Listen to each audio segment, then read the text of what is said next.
ऐसा प्रयोग करने पर निश्चय ही जीवन में अटूट धन संपत्ति प्राप्त होती है। आकस्मिक धन प्राप्ति तो होती ही है। कारण आप इस प्रयोग को देखें, इस प्रयोग को करें, आपको महसूस होगा कि इस प्रयोग में कितनी ताकत है। वो बता, क्योंकि यह प्रयोग आकस्मिक धन प्राप्ति का प्रयोग, यह लक्ष्मी क्षरण प्रयोग है, यह कुबेर प्रयोग है, यह अपने आप में अद्वितीय मंत्र प्रयोग है।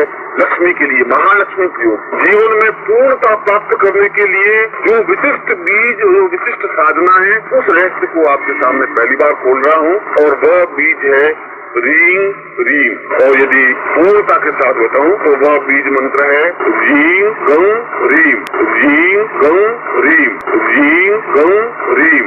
और इस बीज के लिए लक्ष्मी समुद्र तनया, समुद्र से पैदा हुई, उनके पिता का नाम समुद्र है, इसलिए शंख को कुबेर कहा गया। समुद्र से जो उत्पन्न होता है शंख, उसको कहते हैं कुबेर। शंख कौन सा? मोती शंख। मोती शंख की एक विशेषता है, उसकी एक विशेष आभा है, एक विशेष चमक है, वो अपने आप में एक विशेष चमकता है। और यह प्रयोग विश्वामित्र संहिता का प्रयोग है, अपने आप में अद्वितीय प्रयोग है। इसको केवल विश्वामित्र ने ही सिद्ध नहीं किया, वशिष्ठ ने भी सिद्ध किया उस जमाने में। उस जमाने में कहा कि यह विश्वामित्र की तपस्या और ताकत है, इस मंत्र की रचना कर सके, इस मंत्र का प्रयोग कर सके, इस मंत्र की विधि स्पष्ट कर सके, इसके उपकरणों को तैयार कर। उस मोती शंख को किसी भी पंचमी के दिन, पांचम जिसको कहते हैं, एकम दूध बीज चौथ पांचम, या किसी भी बुधवार, कोई भी हो, इसमें कोई फर्क नहीं पड़ता, चाहे पंचमी हो चाहे बुधवार, क्योंकि बुध लक्ष्मी का और कुबेर का और गणपति का दिन कहलाता है। उस मोती शंख को बुधवार के दिन प्रातः काल सूर्योदय से लगा करके 1.5 घंटे के भीतर भीतर अपनी दाहिनी हथेली पर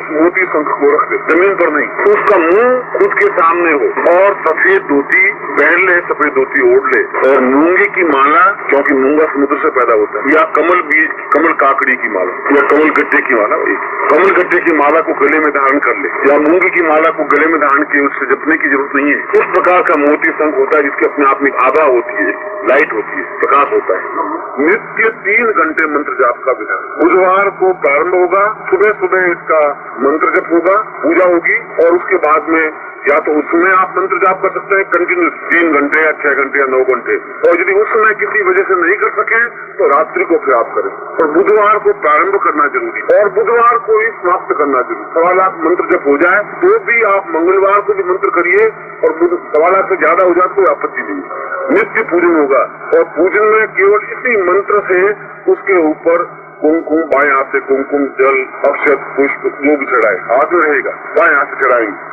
इस प्रकार से जब 1.25 लाख मंत्र जब पूरा हो जाए बुधवार को, तब इसको किसी सफेद वस्त्र में बांध करके अपने पूजा स्थान में रख दे। और उस बुधवार को जिस दिन ये मंत्र जब पूरा हो जाता है तो तर्पण करने की या यज्ञ करने की जरूरत नहीं है, केवल एक बटुक को भोजन करवाने की जरूरत है। बटुक कहते हैं जो कुंवारा हो, अविवाहित, उसको घर बुला करके भोजन करवा दे, जो आपका गोत्र का नहीं हो।